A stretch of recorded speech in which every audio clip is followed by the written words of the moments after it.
Are you in work, school or university thinking how you're going to level up in your game? What combos you're going to use to win lane in League of Legends? How you're going to warm up your aim half an hour before going into a competitive match? Now, some of you might be thinking, how the fuck does he know that? Well, I've got you interested now in listening because I've been there. This was me. I know exactly how you think. This is exactly what I did for several years of my life. I'd be in school or work, not really paying attention, not doing the work I was meant to be doing because all I was thinking about is these games. What skills to level up first? What combo to use in lane with that horrible little Fizz player? I'm sorry to all these Fizz players, but you're a fucking bitch. I spent so much time thinking about these games that my maturity level was stuck at the age of 16, maybe even lower than that. I spent so much time thinking about these games. About leveling up in the games, but I didn't think about leveling up in real life. The worst thing about being a gamer, you develop the self-belief you're a loser. It destroys your self-esteem. It seems good at the time because you're on with the boys, you're having a chat, you know everything about the game, you're reading about the game, and you're just having a good time. But you know the moment you get off that game, the moment you shut your PC down, shut your Xbox down, that's when you get depressed. It's late, you feel empty inside, lonely, and you haven't improved in any way, maybe except in the virtual world. I wanted for so long to be this confident person who could go into any situation and do exactly that. Go into a situation with a girl, with a stranger, into an interview.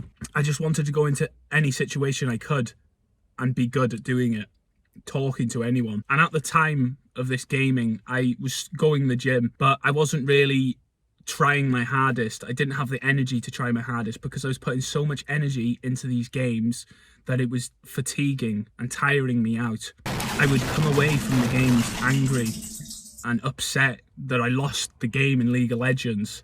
I lost the game in CSGO. It fucks with your mental health. These are the feelings that exhaust you. They don't energize you to keep going and push yourself. It takes all of the motivation and drive out of you. As a man, we are driven. We are driven to improve more. We've got competitiveness inside of us, and these games take that, and that's why they have such a good hold over us, because they feed us that competitiveness and drive that we desire. And that's why it makes us lack energy, feeds off that and takes it all out of us. And that drive and competitiveness we could be putting into our schoolwork, our business, or physical appearance. My entire mind and thought was about games. From the minute I woke up to the minute I slept, games all day long. All I wanted to do is go and play on these games. If I wasn't doing that, I wasn't happy. And then when I was doing that, I was unhappy. It doesn't make any sense. It fucks with your head so much and your dopamine levels. You need to realise that these games have a hold over you because they are feeding off the desire of us men we have to improve. Being a gamer affects you in real life situations, and for me, this was the case. I couldn't find common ground with people. Men, I was a pushover with. Girls, I got nervous, I didn't know what to say, and I didn't know how to be myself. Finding it hard to find friends to engage in deep conversations with. It was all just superficial, like, hi, how are you? What have you been up to? Sort of stuff. It wasn't ever a deep conversation. It was nothing in depth. I couldn't open up, share my feelings, or be emotional with these people that I was trying to be friends with. And making it, I couldn't be open, so they couldn't be open. Like I said, my maturity level was stuck at 16, and when you're 16 and teenage, you don't really want to share your feelings and emotions. You haven't really matured. You don't know how to do that. And you're very reserved, and that's exactly how I was. We naturally as men want to talk to women, attract the opposite sex and have sex with them. But the harsh truth is, girls don't find gamers attractive. You don't have the drive, confidence or maturity that girls want. The term gamer has views of being lazy. You spend more time with the games than with her, and you are childish. And this is why you hear a lot of women talking about boys, and I put emphasis on the boys. Why we're less mature than girls, why they mature faster than us. Because we're spending so much time on these games, on not improving ourselves, not being with our emotions, that we're stuck at being We're stuck at a younger age because we haven't mentally grown up. And I didn't understand this for a long time, why they kept saying this, but now I do. I understand why. And that is because of these games. This is the reason. And you will understand when you start to mature and get more emotionally mature and more just mature in general, that you will find you actually start finding the girls that you're looking for, even though they are more mature, that you're out maturing them now. They're the ones that are childish to you. They won't like that, will they? And that's the harsh truth. You will outmature these girls if you stop focusing on these games and start focusing on yourself. Do you want to be known as a weak, unattractive, immature boy? Or do you want to be known as a confident, strong, driven, good-looking, mature man?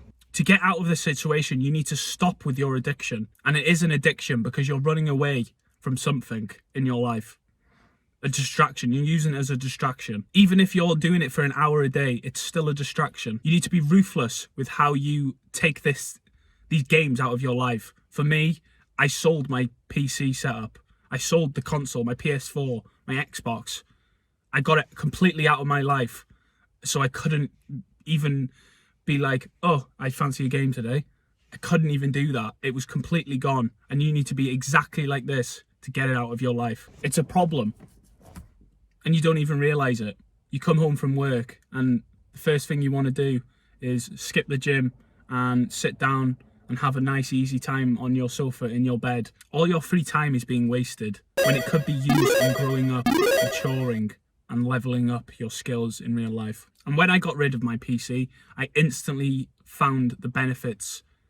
I got the benefits from it. I worked harder in the gym. I got stronger. I got more focused. I got more confident. I tried new things that I've never tried before, like bouldering, rock climbing, biking, hiking. I had all these new experiences that I've never had before. So I could talk and engage in conversations with new people, finding new things to talk about with them, going into depth. And this never would have happened if I didn't get rid of games. I would still be that little gamer bitch boy with tits. Actual boobs. Knockers. I would have knockers, mate. Swinging about when I'm fucking running. Do you know what I mean? I'd still be in that situation, depressed. Hating the way I'm living. I love the person I'm becoming right now. Do you hear the expression that I'm putting into love? I fucking love who I am right now. And I want that for you.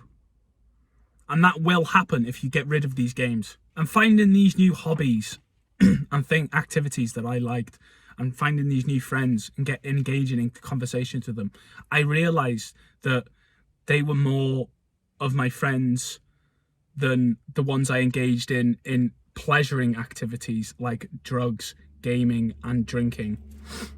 And if this is you, that you only engage and you only find time to spend with these people, and that they're the activities you're doing, the drinking, the games and the drugs, they're not your real friends.